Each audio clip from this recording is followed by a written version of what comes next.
दोस्तों, अंटार्कटिका दुनिया का सबसे ठंडा और दूर दराज कॉन्टिनेंट है। अगर जियोग्राफिकली देखा जाए तो साउथ अमेरिका के सदर्न रीजन से ऑलमोस्ट 100 किलोमीटर दूरी पर वाक़या है। अंटार्कटिका का area approximately 14 million square kilometres है। ये कॉन्टिनेंट दुनिया के 14% एरिया पर फैला हुआ है और इस पूरे कॉन्टिनेंट का 98% हिस्सा बर्फ से ढका हुआ है। दोस्तों, क्या आपको पता है कि कोई भी कंट्री इस कॉन्टिनेंट पर कब्जा नहीं कर सकता? इसकी क्या वजह है? चलो हम आपको बताते हैं। अंटार्कटिका का असली मामला 1900 के शुरू में तब सामने आया जब दुनिया के पावरफुल मुल्कों ने इस जगह के हिडन नेचुरल रिसोर्सेज के बारे में सोचना शुरू किया, जहाँ पेट्रोल, कोयला और नेचुरल गैस के बड़े ज़खायर मौजूद हैं जो दुनिया के लिए बहुत वैल्यूएबल हो सकते हैं। 1950 में जब कोल्ड वॉर चल रही थी तब दुनिया के सुपर पावर्स कंट्री जैसे यूएसए और सोवियत यूनियन अंटार्कटिका में अपने मिलिट्री बेसिस बनाने की प्लानिंग कर रहे थे। लेकिन फिर एक ऐसा एग्रीमेंट हुआ जिसने तारीख में अपनी जगह बना ली और इस एग्रीमेंट को अंटार्कटिक ट्रीटी कहते हैं। 1959 में साइन हुई इस ट्रीटी में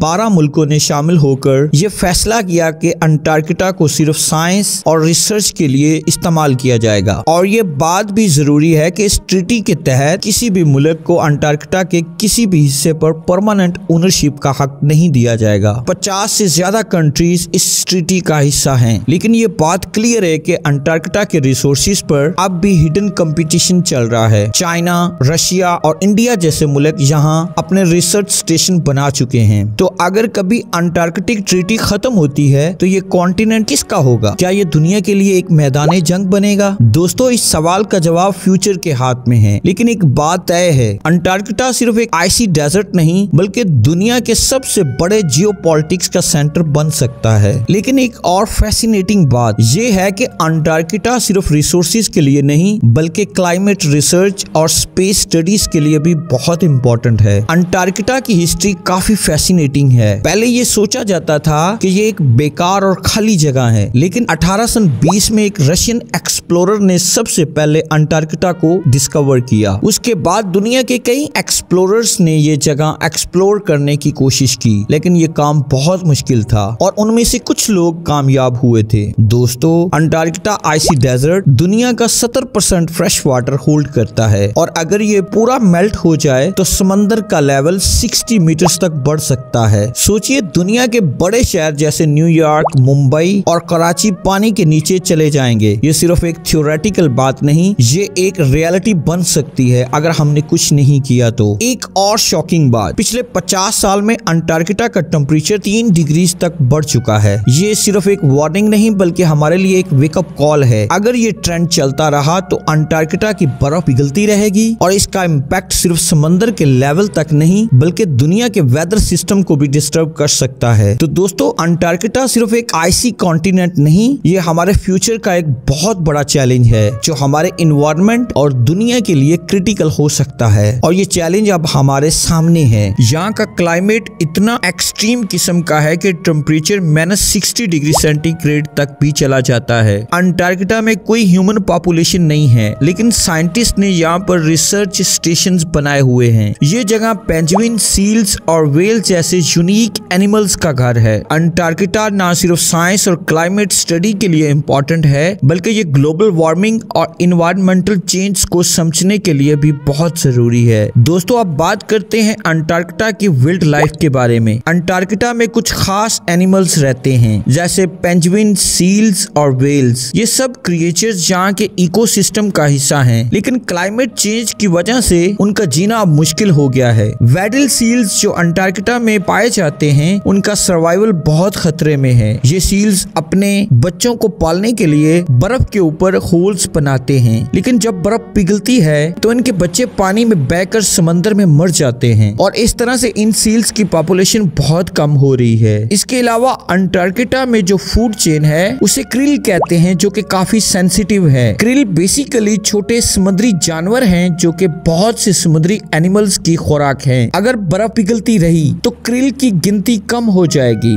बर्फ के पिघलने से सी लेवल ऊपर चला जाता है जो कि क्रिल के लिए ये सूटेबल इन्वायरमेंट नहीं होता, क्योंकि क्रिल ज्यादातर उन एरियाज में ग्रोथ करते हैं जहां पर बर्फ ज्यादा मिकदार में हो। अगर अंटार्कटिका के एनिमल्स पर असर पड़ता है तो पूरे ओशन के इकोसिस्टम के लिए प्रॉब्लम हो सकती है। दोस्तों, एक और इंटरेस्टिंग बात जो आपको जानकर हैरानी होगी, अंटार्कटिका में कुछ ऐसी जगह भी हैं जहां बिल्कुल भी बारिश नहीं होती। ऐसी जगह को ड्राई वैलीज कहते हैं। ये जगह इतनी ड्राई है कि यहाँ का लैंडस्केप मार्स के सरफेस जैसा लगता है। इसी वजह से नासा और साइंटिस्ट यहाँ रिसर्च करते हैं। अब बात करते हैं अंटार्कटिका पर ह्यूमन प्रेजेंस के बारे में। अंटार्कटिका में कोई परमानेंट लोग नहीं रहते, लेकिन यहाँ पर साइंटिस्ट अपनी रिसर्च करते हैं। ये साइंटिस्ट इस जगह के एनवायरनमेंट को समझने की कोशिश करते हैं। उनके लिए अंटार्कटिका एक रिसर्च स्टेशन की तरह है, जहाँ वो मुख्तलिफ चीजों को एक्सप्लोर करते हैं और जो कुछ भी वो यहाँ सीखते हैं वो दुनिया के लिए बहुत इंपॉर्टेंट है। दोस्तों, अंटार्कटिका का वेदर दुनिया के वेदर को बहुत अफेक्ट करता है। जब यहाँ की बर्फ पिघलती है तो समंदर का टेम्परेचर बदल जाता है, जिसके नतीजे में दुनिया के कई हिस्सों का वेदर भी बदल जाता है। इसलिए अगर हम अंटार्कटिका को सेफ रखते हैं तो हम अपने